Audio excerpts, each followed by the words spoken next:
So first, with the buffalo knife, we have to put, without vibration, just without putting the model on the vibrator, just you can shake a little bit the buffalo knife and put the stone around each pin.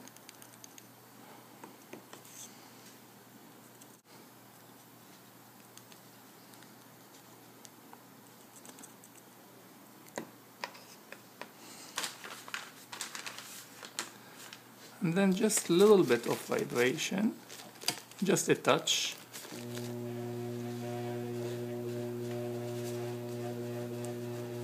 To ensure that the stone is adhered completely around the sleeves.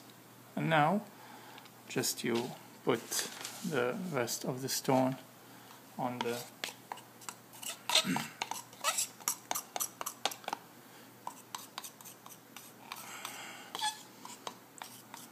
model former,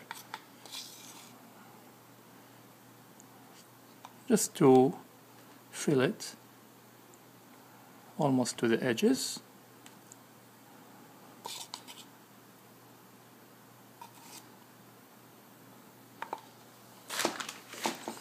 A little bit vibration.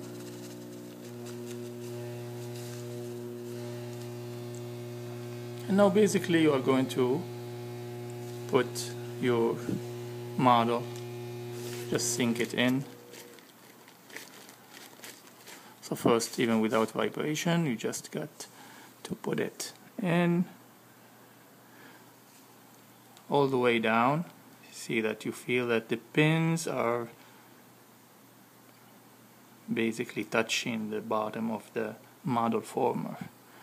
So at this point, you can make sure that all the edges are completely, there's no void, completely in.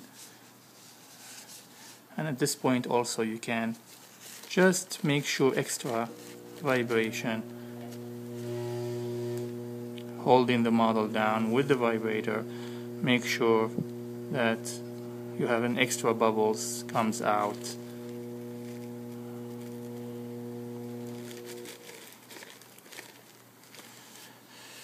Here, that's perfect. Can clean it now with the edges. Okay, make sure it's in the center of the model former.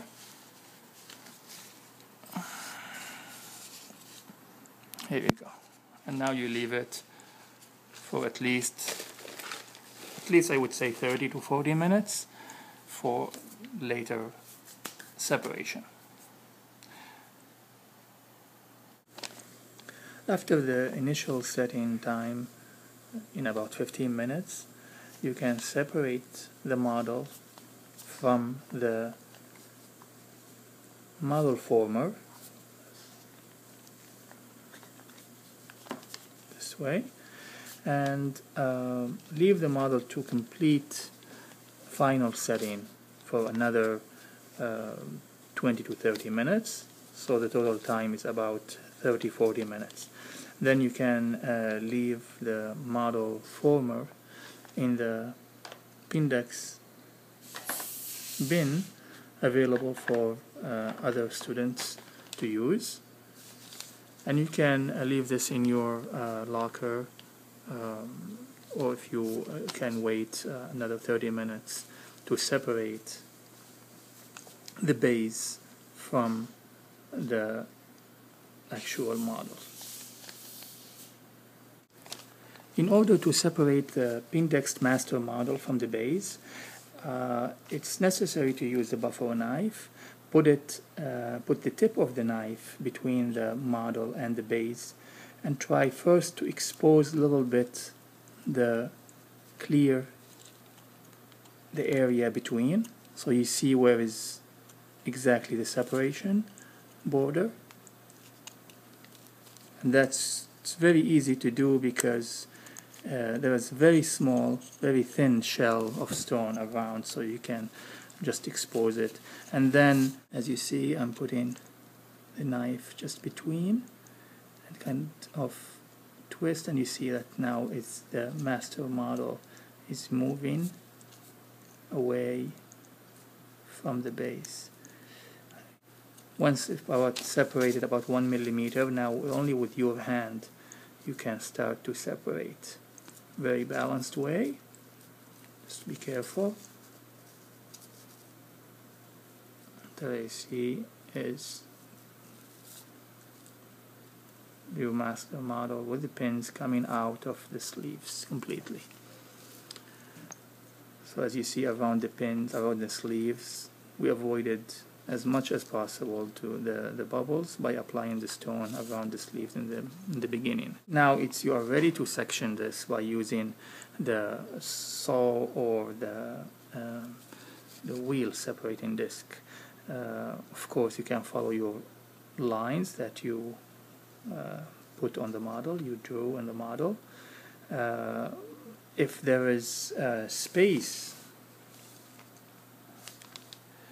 if there is space between, you see here, it's enough space between the margin and the adjacent tooth.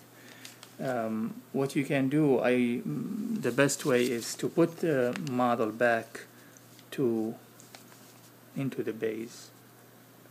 Be careful when you put it back also, put it always balanced pressure.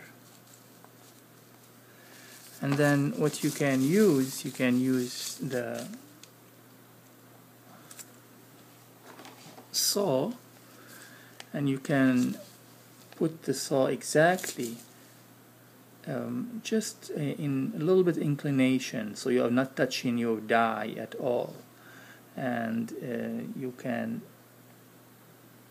just put it at the CEJ of the adjacent tooth, and you can start to saw a little bit, about less than 1 millimeter depth. So you are not actually putting the saw on the contact area, neither on the your die, the margin of the die. So as you see, I am just in a little bit inclination, and I can just, of course you have to put the model on the table, and then you can just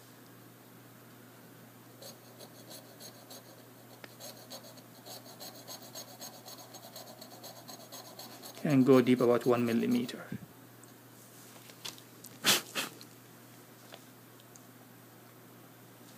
And the same thing on the other side. Of course you have to be very careful doing this, so your blade, it's in a little bit in angle, so you are toward the CEJ of the adjacent tooth. You're not touching at all your die or your margin. And then same thing, you can go a little bit 1 millimeter. This is only in case if you have room to do that. Since you drew a line, you can go all the way down. So that's not a problem without even the disc. You can go with the saw all the way down to the base. What I'm going to do here is I'm going to do one with all the way down and one with the disc, just to show you the difference. And it's of course, if you don't have room at all, you don't have to do anything with the saw. It's risky to touch the margin. Of course, you have to do it completely from the other side, from the bottom of the model with the disc.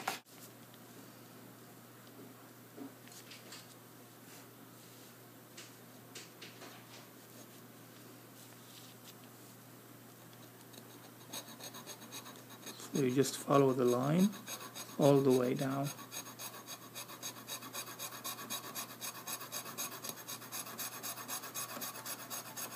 And again, this is possible only when you have space between, enough space between the adjacent tooth and the margin of your die.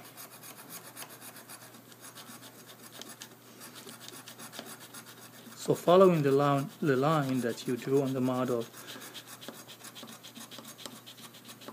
you know that you are not going any close to the pin. Make sure you go all the way down, even if you saw a little bit on the base.